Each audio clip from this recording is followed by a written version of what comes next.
Que loucura! Estamos aqui finalmente para fazer o último vídeo sobre o BBB 22. Graças a Deus. Vou fazer uma tier list, né? Eu tinha planejado inicialmente fazer um ranking tradicional do pior ao melhor participante, mas eu cheguei à conclusão de que ninguém nessa edição mereceria o primeiro lugar. Então ficaria meio complicado. Então, por mais que dê mais trabalho, mas eu acho que a tier list cabe mais aqui. Não que eu acho que esse elenco seja a pior coisa dessa edição. Eu até tenho essa opinião polêmica sobre o elenco, que eu não acho um elenco tão ruim assim. Lógico que a gente tem umas peças lamentáveis aí, mas eu acho que no geral, apesar de ninguém ser excepcional, teve uma galera bacana aí que eu quero ver futuramente em outros realities. Talvez a química do elenco não tenha sido boa o suficiente para render uma edição ótima, mas tem muita gente aqui, olha, o Rodrigo, Gustavo, Nayara, Natália, Maria, vários nomes, vários outros, a própria Larissa. Poderia citar vários nomes aqui de gente que rendeu bem. Eu vou na tier list, vocês vão entender melhor. Mas tem gente que compara esse BBB ao 19, por exemplo. Aí sim, nessa edição, no 19, se eu perguntar de vocês 3 nomes de grandes participantes, ninguém vai saber dizer. Então, o 22 foi abaixo da média, mas o 19 foi pior, o 14 foi pior, o 12, o 15, o 6... Enfim, mas mesmo assim a gente merecia uma coisinha melhor, né? Mas depois desse rápido balanço geral sobre essa temporada, vamos para a tier list. Mas antes disso, se você está chegando aqui agora pela primeira vez, se inscreva no canal se você gosta de reality show, de BBB, de cultura pop em geral, que aí além de se manter informado, você ajuda a gente a crescer cada vez mais. É só clicar no joinha aqui embaixo, é rapidinho, é mais rápido do que a Mayra Card confiscando o pão do Arthur. E se você já é inscrito, não se esqueça de deixar seu like aí na camaradagem. Então, vamos lá, porque são 22 nomes e eu já tô com preguiça.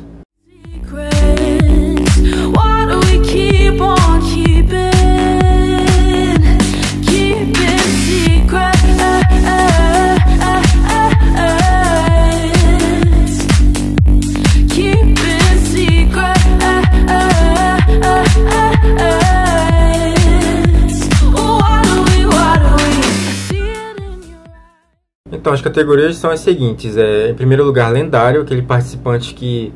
Bom, a maioria aqui é autoexplicativo. Então, lendário. Logo abaixo vem um bom participante. Boa participação, na verdade. Em terceiro lugar, vem o potencial desperdiçado, que a gente poderia ver mais, mas por uma série de razões não aconteceu. Em quarto lugar, gente boa, mas não rola. Aquele participante que é até simpático, até carismático, mas o lugar dele é longe do BBB. Em quinto lugar, aquele participante totalmente esquecível. E em último lugar, nem devia ter entrado. Então vamos lá, começando aqui com o Luciano. O Luciano foi o primeiro eliminado. E eu achei ele um cara muito chato, porque ele tinha aquela história toda de querer ser famoso a qualquer custo. Só que ele não tinha, como a nossa ídola Sônia Abrão falou, a ideia dele era construir uma casa pelo teto.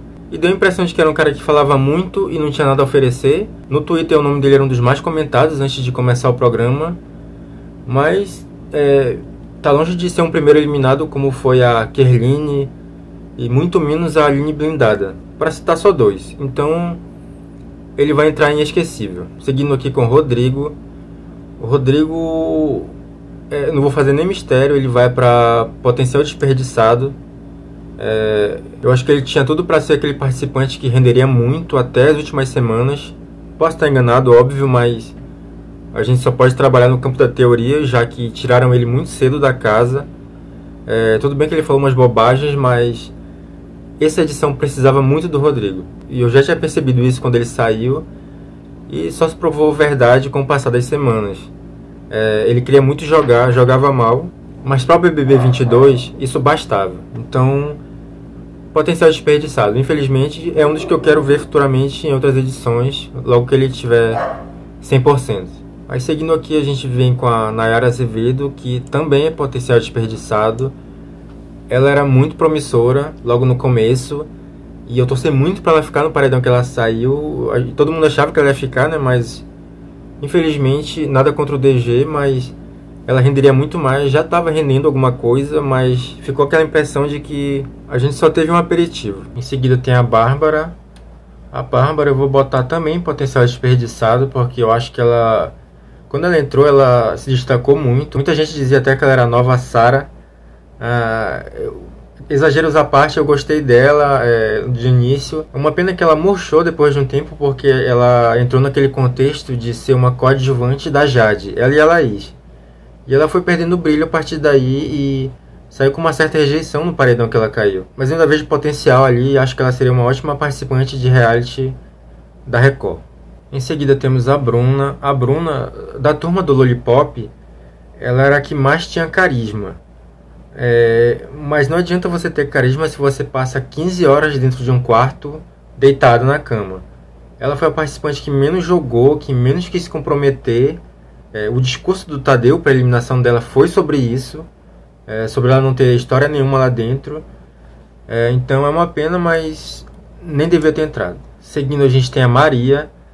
A Maria é aquela participante que se jogou muito lá, ela fez de tudo que ela queria lá dentro, se divertiu, brigou, fez barraco, até que ela passou de um ponto que ela não devia e teve que sair. Mas eu considero que foi uma boa participante, uma boa participação. Nem coloco ela no potencial desperdiçado, porque eu acho que ela ficou tempo suficiente para a gente ver bastante dela. Então eu gostei, foi legal. Acabou de uma maneira triste, mas acho que valeu a pena. Em seguida a gente tem o Thiago Abravanel, esse cara aqui que eu considero meu inimigo pessoal, tá? Não tem outro lugar para botar ele, senão nem devia ter entrado, porque ele foi o principal dementador desse BBB. Não que essa edição fosse ser uma maravilha sem ele, mas tem muita mão do Thiago Abravanel na desgraça que aconteceu nessa temporada. Principalmente por causa daquele papinho dele de paz e amor, de autoconhecimento, de ser o BBB do autoconhecimento. Era uma historinha que ninguém aguentava, o cara era unanimidade nas primeiras semanas, porque ele uniu o Brasil pelo ódio, e era um ódio justificado, pelo menos enquanto ele estava ali dentro, óbvio. Desejo tudo de bom pro Thiago aqui fora, mas eu nunca mais quero ver ele na minha televisão num contexto parecido. Em seguida a gente tem a Larissa. A Larissa que entrou pela Casa de Vidro junto com o Gustavo. E muito se comentou que eles pareciam aqueles participantes dos BBBs mais antigos. E eu concordo, eu boto a Larissa como boa participação. Foi muito legal, ela era muito equivocada, ela fazia um jogo que não fazia o menor sentido, de mentir, distorcer as informações pra galera lá de dentro. Só que algumas coisas ela falava a verdade, aí às vezes ela dava pra trás, não fazia sentido. Ela infelizmente não conquistou o pessoal aqui fora como o Gustavo. Saiu cedo demais, mas eu acho que foi um saldo positivo. E o melhor momento dessa edição do BBB aconteceu fora de lá, com ela, quando ela fez a presença VIP na escola e dançou Socadona. Bom, dando continuidade aqui, temos a Jade. A Jade, juntamente com o Arthur, eu acredito que ela foi a protagonista dessa edição. A Jade tinha tudo para ser aquela participante que não faz nada na casa, bem planta, até porque ela não precisava estar ali, convenhamos. Ela já tem uma certa segurança financeira, vamos dizer assim. Só que não, ela deu a cara para bater, ela teve espírito de equipe, ela liderou uma galera que era muito mais velha do que ela. Deu certo? Não deu certo, até porque eu tô falando do Lollipop. Mas mesmo assim, ela foi uma grande participante, bateu de frente com o Arthur. O lado ruim é que ela deu um enredo para ele, por isso que eu não a boto no lendário, porque as consequências disso foram muito grandes, né? O Arthur se tornou um monstro em relação à dimensão, tá, gente? E é isso, mas, cara, não tem como não botar ela em boa participação, porque foi muito marcante. Saiu como... Ela saiu como vilã desmerecidamente, mas daqui uns tempos eu acho que ela vai ser mais lembrada do que muita gente que saiu como mocinho. E em seguida temos o nosso querido, glorioso Vini. O Vini é o seguinte,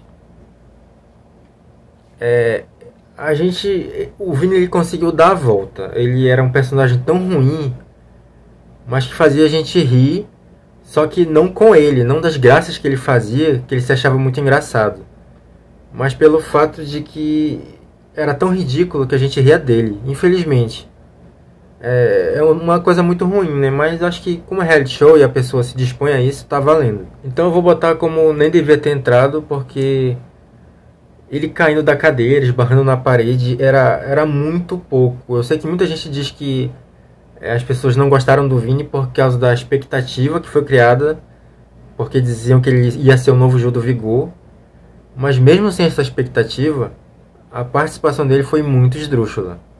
Então não tem como. Em seguida a gente tem a doutora Laís. A doutora Laís, ela começou como uma coadjuvante da Bárbara, que por sua vez era uma coadjuvante da Jade. Então ela era meio apagadinha, mas ela foi sobrevivendo o tempo suficiente para se mostrar e foi uma grata surpresa. Também foi uma que saiu como vilã, mas ela tinha uns embates com o Arthur que eram até mais interessantes do que os da Jade, porque era um nível mais baixo. E é uma coisa que a gente gosta em reality. Lógico que nem de longe ela tinha a dicção e o malabarismo verbal do Arthur, então ela sempre perdia nas discussões. Mas era legal ver ela cair atirando. Eu espero que ela tenha vida longa aí no submundo das celebridades. Em seguida a gente tem o nosso querido Barão da Piscadinha, o Lucas. Muita gente não vai gostar da categoria que eu vou botar ele, mas assim, eu gosto do Lucas. Ele parece ser um cara muito gente fina, tanto é que era o participante favorito do Tadeu, junto com o Scooby. Mas pra reality show, eu não sei se é o tipo de personagem mais interessante, pelo menos pra mim. Então eu vou botar ele no gente boa, mas não rola. Tinha um meme dele que era engraçado, da piscadinha e tal. Mas fora isso, ele não teve momentos memoráveis aqui. Eu não vou botar ele no esquecível, porque ele é um cara muito carismático, mas tá, deixa ele aí no meio. Seguindo a gente tem a Slow. A Slow, eu fiquei pensando, eu não consigo encaixar ela 100% em nenhuma dessas categorias aqui. Obviamente ela não é lendária, tampouco boa participante. Gente boa, mas não rola, eu acho que não cabe também. Mas ao mesmo tempo ela não é esquecível. Ela teve seus momentos ali. Ou nem devia ter entrado, óbvio que não. Pra mim não. Eu vou botar ela aqui no potencial desperdiçado. Eu sei que muita gente odiava a Slow. Acho até uma coisa meio desproporcional. Mas ela teve seus momentos ali, teve umas coisas engraçadas. Vou botar no potencial desperdiçado, porque diziam que ela tinha potencial para ser a nova Juliette. E obviamente não foi. Seguindo a gente tem a Lina. A Lina, eu gosto muito dela, acho gente boa pra caramba também. Mas ela me decepcionou porque, além de não ter muito jogo, ela foi aquela participante que ela não tinha nem treta nenhuma. Ela tinha uma treta com o DG, que era a coisa mais desinteressante desse programa. Ela nunca ia para um confronto direto. E além disso, ela falava muito, sempre que ela discursava, era num tom muito professoral, que era chato. E muita gente em casa não deve ter entendido. Eu acho que isso afastava ela do grande público, embora os verificados gostassem muito dela. Então é por isso que ela não sobreviveu a muitos paredões. Então eu vou botar no gente boa, mas não rola, porque pra estar em reality tem que render mais. Em seguida temos a Nath. Essa sim eu acho uma personagem mais interessante. A Nath também tinha um péssimo jogo, mas a Nath também, além do péssimo jogo, ela era muito irritante. Tanto que nas primeiras semanas ela era alvo de todo mundo. E ela tinha uma certa preferência, não sei se vocês lembram, mas ela era tida como uma favorita junto com o Arthur. Só que o tempo foi passando e isso não se sustentou. Mas o fato dela ser muito pentelha, até com as pessoas mais próximas dela, gerou algum entretenimento. Ela baforava mesmo, como diziam os jovens. E era divertido ver a Natália. Vou botar ela em boa participação. Na sequência tem a última das comadres, a Jessie. A Jessie também, assim como a Lina. Apesar de que a Jessie ela era mais contundente, mas mesmo assim ela era muito antijogo. Isso era assumido dela. E ela não ultrapassava uma linha que fizesse ela se destacar. Então ela foi muito longe no jogo, ela tirou muita gente que era mais interessante do que ela. E eu acho que não rendeu muito. Inclusive no vídeo de apresentação dela, ela dizia que a última coisa que ela queria era ser planta. Ela não foi planta, acredito que não. Talvez em outras edições ela fosse. Mas não se destacou muito. Então, apesar de ser uma pessoa muito gente boa, vou botar ela como gente boa, mas não rola também. Na sequência aqui a gente tem o nosso Coringa, Gustavo. Forte candidato ao primeiro lugar, se eu fosse fazer uma lista uma lista convencional do pior ao melhor. Mas o Gustavo teve um defeito muito grande que o Tadeu enfatizou bem no discurso de eliminação, que foi aquela questão do... Ele era um ótimo participante, ótimo. Mas ele vacilou naquilo justamente de fazer uma seleção de quem iria para o paredão. Ao invés de ser uma coisa mais pessoal, ele usava esse critério de que você faz tempo que não foi, você nunca foi. E ficava chato, ficava previsível, depois de um tempo já encheu muito o saco. Isso quebrou um pouco ele. Mas não tem como, o cara é um ótimo participante. Foi o melhor acerto do Boninho. Quando o Boninho viu que o programa estava indo pro buraco e decidiu fazer essa Casa de Vidro. Acho que a Casa de Vidro foi um saldo positivo. Não deu para salvar o programa. Não foi dessa vez, mas deu uma melhorada. Em seguida tem o Pedro Scooby. O Pedro Scooby é o que melhor se encaixa nessa categoria aqui, que é o gente boa, mas não rola. Ele é um cara muito carismático. Ele tinha esses momentos de estouro ali, que ele se estourava muito facilmente quando era criticado. Era até meio... assustava um pouco, mas foram raras vezes. Acho que os momentos gente boa dele, engraçados dele, prevaleceram com certeza. Mas o Tadeu disse tudo. Ele era um cara que não queria jogar, não fazia questão de ganhar. Disse algumas vezes que se pudesse não participaria de prova do líder. O que é imperdoável no reality, então fica nessa categoria aí. Seguindo aqui tem o Eliezer. Dos Lollipop, o Eliezer foi o que mais teve chance de dar uma virada na imagem dele lá dentro, porque ele sobreviveu o tempo suficiente para cair num contexto favorável. Os fãs do Arthur, a padaria adotou ele, pelo menos por um tempo, e ele foi ficando, sobrevivendo a paredões, e como ele era o único Lollipop restante, ele podia ter melhorado a imagem dele de alguma forma, feito um jogo melhor do que a participação lamentável que ele tinha feito até então. Mas o cara não nasceu para isso também. Então, por mais que ele tenha sido a grande zebra dessa edição, ele não usou as oportunidades que ele teve de se destacar e continuou sendo um cara bem esquecível. Seguindo aqui com o DG, e o que eu tenho para dizer sobre o DG é muito parecido com o que eu disse sobre o Scooby. Ele é um cara muito gente boa, só que ele é muito antijogo também. É mais do que, principalmente nas primeiras semanas, mas no programa inteiro, na verdade. Ele não quis jogar, por mais que o Arthur tentasse puxar ele pro jogo, ele jogava voto fora na cara dura. Isso era muito irritante. Tanto que no paredão contra a Nayara eu torci muito para ele sair. Não aconteceu, infelizmente, e ele foi pra final. Não odeio o DG, muito pelo contrário, eu simpatizo. É difícil você não gostar do cara, mesmo ele sendo péssimo participante de reality. Então é óbvio que ele vai cair nessa categoria aqui também, que é gente boa, mas não rola. O que é uma característica muito forte do grupo Disney, tanto que o PA, obviamente, também vai cair nessa categoria. O PA que foi a poucos paredões, não lembro dele ter corrido risco em nenhum. Aliás, ele pegou umas porcentagens bem baixas. Ele tinha algumas tretas no jogo da discórdia com a Gessilane e tal. Dos três aí era o que era mais contundente.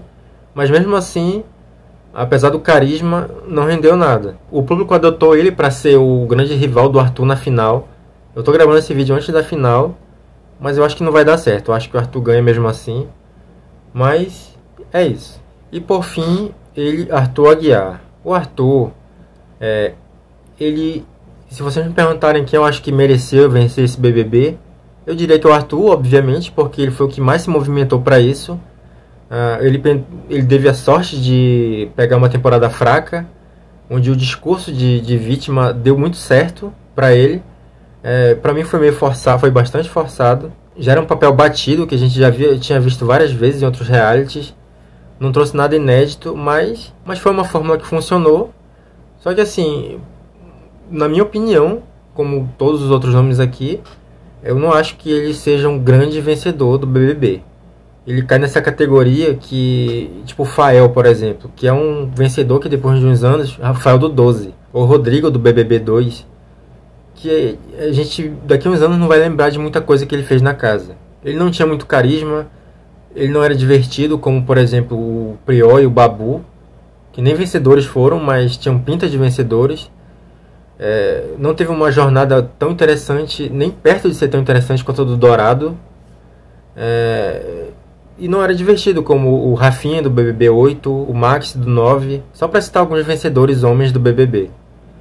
Então, pra mim, ele cai na categoria esquecível. Eu acho que daqui a um tempo o Arthur Aguiar vai ser só um nome numa estrela na calçada da sede do BBB. Gente, então é isso. Espero que vocês tenham gostado. Digam aqui embaixo o que vocês discordaram, o que vocês concordaram. Montem a própria tier list de vocês. Vou deixar um link aqui dela na descrição do vídeo.